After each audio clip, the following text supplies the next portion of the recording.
But the problem is, napapansin ko lang, kahit mabuti o kahit maganda yung aking mga sinishare, halos ilan lang po talaga ang nakakapanood.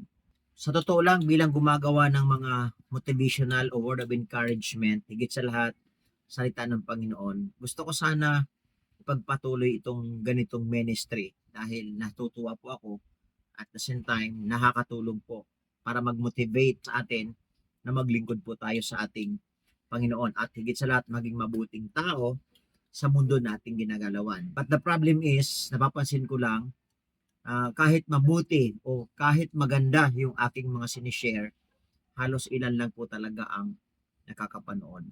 Pero pagdating sa mga palabas, mga kwentong walang saysay, mga mahalay na mga panoorin, mas marami pa ang nanonood.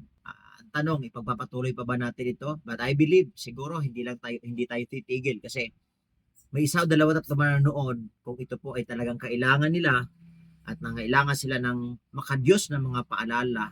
Ako'y naniniwala nito ay magkaroon ng pakinabang sa bawat isa. Kaya patuloy lang tayo. Panalangin natin sa Panginoon na mas marami pang maabot sa mga bidyong ito na tayo po ay makapagbigay ng motivation sa kanila, encouragement sa kanila na masarap po maglingkod sa ating Panginoon. Ang sekreto ng malaking katagumpayan, magkaroon po tayo ng consistency.